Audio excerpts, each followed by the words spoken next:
Chapitre 6. Porc et poivre. Pendant 1 ou 2 minutes, elle resta à regarder la maison en se demandant ce qu'elle allait faire lorsque soudain un valet de pied en livrée sortit du bois en courant. Elle se dit que c'était un valet de pied parce qu'il était en livrée, mais à en juger seulement d'après son visage, elle l'aurait plutôt pris pour un poisson, et frappa très fort à la porte de ses doigts repliés. Celle-ci fut ouverte par un autre valet de pied en livrée, au visage tout rond, aux gros yeux saillants comme ceux d'une grenouille. Alice remarqua que les 2 laquais avaient le crâne recouvert d'une chevelure poudrée et tout en boucle. Elle se sentait très curieuse de savoir de quoi il s'agissait et elle se glissa un peu hors du bois pour écouter.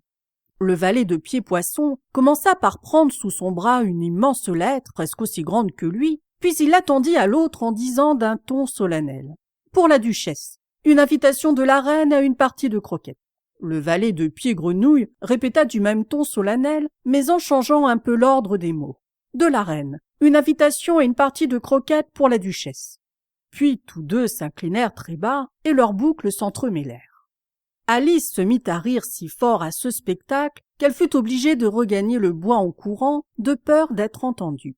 Quand elle se hasarda à nouveau à jeter un coup d'œil, le valet de pied poisson était parti et l'autre était assis sur le sol près de la porte à regarder fixement le ciel d'un air stupide. Alice alla timidement jusqu'à la porte et frappa. « Ce n'est pas la peine de frapper, » dit le valet de pied, « et cela pour 2 raisons. La première, c'est que je suis du même côté de la porte que toi. La seconde, parce qu'il y a tellement de bruit à l'intérieur que personne ne peut entendre. » En effet, un vacarme vraiment extraordinaire retentissait dans la maison. Un bruit continu de hurlements et d'éternuements, ponctué de temps à autre par un grand fracas, comme si on brisait un plat ou une marmite en 1000 morceaux. « En ce cas, » déclara Alice, « pouvez-vous, je vous prie, me dire comment je dois faire pour rentrer ? » « Il y aurait peut-être quelque sens à frapper à la porte, » continua le valet de pied sans prêter attention aux paroles d'Alice, « si cette dernière était entretenue. Par exemple, si tu étais à l'intérieur, tu pourrais frapper et moi, vois-tu, je pourrais te faire sortir. » Il ne cessait pas de regarder le ciel tout en parlant, ce qu'Alice trouvait parfaitement impoli. Après tout, pensa-t-elle, peut-être qu'il ne peut pas faire autrement. Il a les yeux si près du haut de la tête, mais du moins il pourrait répondre aux questions qu'on lui pose. « Comment dois-je faire pour entrer ?» répéta-t-elle à haute voix. « Je vais, » déclara le valet de pied, « rester assis ici jusqu'à demain. » À cet instant, la porte de la maison s'ouvrit et une grande assiette fendit l'air droit vers la tête du valet de pied. Elle lui effleura le nez pour se briser enfin contre un des arbres qui se trouvait derrière lui. « Ou après-demain peut-être, » continua-t-il sur le même ton, exactement comme si rien ne s'était passé. « Comment dois-je faire pour entrer ?» demanda Alice en élevant la voix. « Faut-il vraiment que tu entres ?» riposta-t-il. « Voilà la première question à poser. » Cela ne faisait aucun doute, mais Alice n'aimait pas qu'on lui parlât ainsi. « La façon dont toutes ces créatures discutent est vraiment insupportable, » murmura-t-elle. « Il y a de quoi vous rendre folle. » Le valet de pied dut penser que c'était le bon moment pour répéter sa remarque avec des variantes. « Je resterai assis ici sans désemparer, dit-il, pendant des jours et des jours. »« Mais moi, que dois-je faire ?» demanda Alice. « Ce que tu voudras, » répondit-il en se mettant à siffler. « Oh, il est inutile de lui parler !» s'exclama Alice en désespoir de cause. « Il est complètement idiot. » Sur ces mots, elle ouvrit la porte et entra. La porte donnait directement sur une grande cuisine complètement enfumée. La duchesse, assise sur un tabouret à 3 pieds, était en train de bercer un bébé. La cuisinière, penchée au-dessus du feu, remuait le contenu d'un grand chaudron qui paraissait rempli de soupe. « Il y a certainement trop de poivre dans cette soupe, » parvint à dire Alice tout en éternuant tant qu'elle pouvait. Il y en avait certainement beaucoup trop dans l'air. La duchesse elle-même éternuait de temps à autre. Le bébé éternuait et braillait alternativement sans interruption. Les seuls occupants de la cuisine qui n'éternuaient pas étaient la cuisinière et un gros chat allongé devant l'âtre qui souriait jusqu'aux oreilles. « S'il vous plaît, madame, » demanda Alice assez timidement, car elle n'était pas très sûre qu'il fût très poli de parler la première. « Pourriez-vous me dire pourquoi votre chat sourit comme cela ?»« C'est un chat du Cheshire, voilà pourquoi, » répondit la duchesse. « Cochon !» Elle prononça ce dernier mot avec une violence si soudaine qu'Alice sursauta. Mais l'instant d'après, elle vit que le mot s'adressait au bébé et non pas à elle, c'est pourquoi elle reprit courage et continua. Je ne savais pas que les chats du Cheshire souriaient toujours. En fait, je ne savais pas que les chats étaient capables de sourire. Ils en sont tous capables, et la plupart d'entre eux le font. Je ne savais pas qu'il y en eût un seul au monde capable de le faire, dit Alice très poliment, toute heureuse de voir que la conversation était engagée. Tu n'as pas vu grand-chose, c'est un fait. Le ton de cette remarque déplut beaucoup à Alice, qui pensa qu'il vaudrait peut-être mieux passer à un autre sujet. Pendant qu'elle essayait d'en trouver un, la cuisinière retira le chaudron du feu, puis se mit immédiatement à jeter sur la duchesse et sur le bébé tout ce qui lui tomba sous la main. D'abord vinrent la pelle, les pincettes et le tisonnier. Ensuite, ce fut une averse de casseroles, d'assiettes et de plats. La duchesse ne faisait aucune attention à ces objets, même lorsqu'il la frappait. Quant au bébé, il hurlait déjà si fort qu'il était parfaitement impossible de savoir si les coups lui faisaient mal ou non. « Oh, je vous en supplie, prenez garde à ce que vous faites !» s'écria Alice en bondissant d'inquiétude et de terreur. « Oh, cela y est, cette fois c'est son pauvre petit nez !» ajouta-t-elle en voyant une casserole particulièrement volumineuse effleurer le visage du bébé. « Si chacun s'occupait de ses affaires, grommela la duchesse d'une voix rauque, la terre tournerait beaucoup plus vite qu'elle ne le fait. » « Ce qui ne nous avancerait à rien, » dit Alice toute heureuse d'étaler un peu de ses connaissances. « Pensez au désordre que cela amènerait dans la succession du jour et de la nuit. Voyez-vous, la terre tourne sur elle-même pendant 24 heures sans relâche.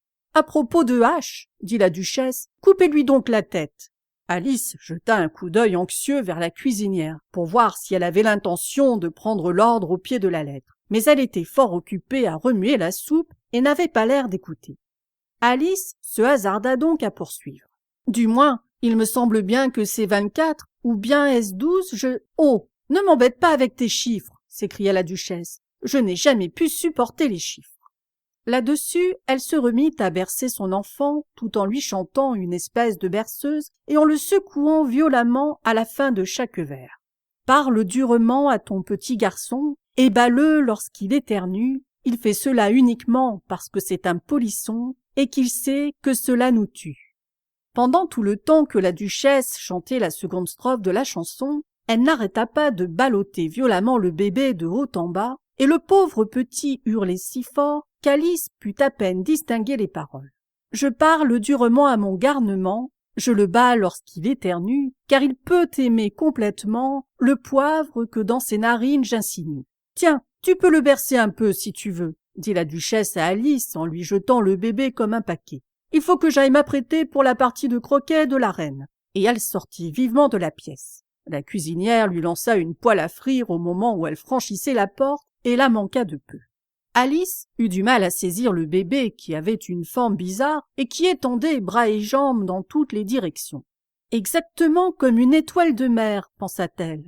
Le pauvre petit grognait aussi bruyamment qu'une machine à vapeur quand elle l'attrapa et ne cessait de se tortiller comme un ver, si bien que, pendant les 2 premières minutes, tout ce qu'elle put faire fut de l'empêcher de tomber. Dès qu'elle eut compris comment il fallait s'y prendre pour le tenir, c'est-à-dire en faire une espèce de nœud puis le saisir ferme par l'oreille droite et par le pied gauche pour l'empêcher de se dénouer, elle l'emporta en plein air. « Si je n'emmène pas cet enfant avec moi, songea-t-elle, elles ne manqueront pas de le tuer d'ici 1 jour ou 2. Ce serait un véritable crime que de l'abandonner ici. » Elle prononça ces derniers mots à haute voix, et le bébé poussa en réponse un petit grognement. Il avait cessé d'éternuer à présent. « Ne grogne pas, » dit Alice, « ce n'est pas une façon convenable de s'exprimer. » Le bébé poussa un second grognement, et elle le regarda bien en face d'un air inquiet pour voir quel était le problème. Sans aucun doute, son nez extrêmement retroussé ressemblait davantage à un groin qu'à un nez véritable. D'autre part, ses yeux étaient bien petits pour des yeux de bébé. Dans l'ensemble, l'aspect de ce nourrisson déplaisait beaucoup à Alice. Mais peut-être était-ce uniquement ses sanglots, pensa-t-elle, et elle examina ses yeux de très près pour voir s'il y avait des larmes. Non, il n'y en avait pas. « Si jamais tu te transformes en cochon, mon chéri, » déclara Alice d'un ton sérieux, « je ne m'occuperai plus de toi. Fais attention à mes paroles. » Le pauvre petit sanglota de nouveau, ou grogna, puisqu'il était impossible de faire la différence. Et tous deux poursuivirent leur route quelque temps en silence. Alice commençait à se dire « Que vais-je faire de cette créature quand je l'aurai amenée à la maison ?» lorsque le bébé poussa un nouveau grognement si fort cette fois qu'elle examina à nouveau son visage avec inquiétude. Il n'y avait pas moyen de s'y tromper, cette fois, c'était bel et bien un cochon, et elle sentit qu'il serait parfaitement absurde de le porter plus loin. Elle déposa donc la petite créature sur le sol et fut soulagée de le voir trottiner tranquillement vers le bois où il pénétra. S'il avait grandi, se dit-elle, ça aurait fait un enfant horriblement laid, mais je trouve que cela fait un assez joli cochon. Elle se mit à penser aux autres enfants de sa connaissance qui auraient fait de très jolis cochons, et elle était en train de songer. Si seulement on savait comment s'y prendre pour les transformer, lorsqu'elle sursauta légèrement en voyant le chat du Cheshire assis sur une branche d'arbre à quelques mètres d'elle. Le chat se contenta de sourire en voyant Alice. Elle lui trouva l'air fort aimable, pourtant il avait des griffes extrêmement longues et un très grand nombre de dents. Aussi, elle sentit qu'elle devait le traiter avec respect. « Minet du Cheshire » commença-t-elle assez timidement, car elle ne savait pas trop si ce nom lui plairait. Le chat se contenta de sourire plus largement. « Allons, jusqu'ici il est satisfait, » pensa Alice, qui continua. « Voudriez-vous me dire, s'il vous plaît, quel chemin je dois prendre pour m'en aller d'ici ?»« Cela dépend beaucoup de l'endroit où tu veux aller, » répondit le chat. « Peu m'importe l'endroit, » dit Alice. « En ce cas, peu importe la route que tu prendras, » répliqua-t-il. « Pourvu que j'arrive quelque part, » ajouta Alice en guise d'explication. « Oh, tu ne manqueras pas d'arriver quelque part si tu marches assez longtemps. » Alice comprit que c'était indiscutable. En conséquence, elle essaya une autre question. « Quelle espèce de gens trouve-t-on dans ces parages ?»« Dans cette direction-ci, » répondit le chat en faisant un vague geste de sa patte droite, « habite un chapelier. Et dans cette direction-là, » il fit un geste de sa patte gauche, « habite un lièvre de Mars. Tu peux aller rendre visite à l'un ou à l'autre, ils sont fous tous les deux. »« Mais je ne veux pas aller parmi les fous, » fit remarquer Alice. « Impossible de faire autrement, » dit le chat. « Nous sommes tous fous ici. Je suis fou, tu es folle. »« Comment savez-vous que je suis folle ?» demanda Alice. « Tu dois l'être, » répondit le chat. « Autrement, tu ne serais pas venue ici. » Alice pensait que ce n'était pas une preuve suffisante, mais elle continua. « Et comment savez-vous que vous êtes fou ?»« Pour commencer, » dit le chat, « est-ce que tu m'accordes qu'un chien n'est pas fou ?»« Sans doute. »« Eh bien, vois-tu, » continua le chat, « tu remarqueras qu'un chien gronde lorsqu'il est en colère et remue la queue lorsqu'il est content. Or moi, je gronde quand je suis content et je remue la queue quand je suis en colère. Donc, je suis fou. »« Moi, j'appelle cela ronronner, pas gronder, » objecta Alice. « Appelle cela comme tu voudras, » dit le chat. « Est-ce que tu es de la partie de croquettes de la reine cet après-midi ?»« Je voudrais bien, » répondit Alice, « mais je n'ai pas encore été invitée. »« Tu m'y verras, » dit le chat, et il disparut. Alice ne s'en étonna guère, tellement elle était habituée à voir se passer des choses bizarres.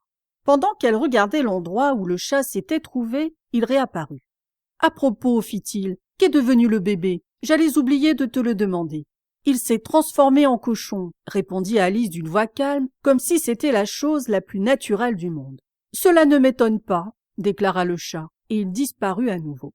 Alice attendit encore un peu dans l'espoir de le voir réapparaître, mais il n'en fit rien, et au bout d'1 ou 2 minutes, elle s'en alla vers l'endroit où on lui avait dit qu'habitait le lièvre de Mars. « J'ai déjà vu des chapeliers, » se dit-elle. « Le lièvre de Mars sera beaucoup plus intéressant à voir, et comme nous sommes en mai, peut-être qu'il ne sera pas fou furieux, du moins peut-être sera-t-il moins fou qu'il ne l'était en mars. » Comme elle prononçait ces mots, elle leva les yeux, et voilà qu'elle aperçut à nouveau le chat assis sur une branche. « Est-ce que tu as dit cochon ou cocon ?» demanda-t-il. « J'ai dit cochon, » répondit Alice, « et je voudrais bien que vous n'apparaissiez pas et ne disparaissiez pas si brusquement. Cela me fait tourner la tête. »« C'est bon, » dit le chat, et cette fois, il disparut très lentement, en commençant par le bout de la queue et en finissant par le sourire, qui persista un bon bout de temps après que le reste de l'animal eut disparu. « Ma parole, » pensa Alice, « j'ai souvent vu un chat sans un sourire, mais jamais un sourire sans un chat. C'est la chose la plus curieuse que j'ai jamais vue de ma vie. » Avant d'être allée bien loin, elle aperçut la maison du lièvre de Mars. Du moins, elle pensa que c'était bien sa maison parce que les cheminées étaient en forme d'oreille et que le toit était couvert de fourrure en guise de chaume.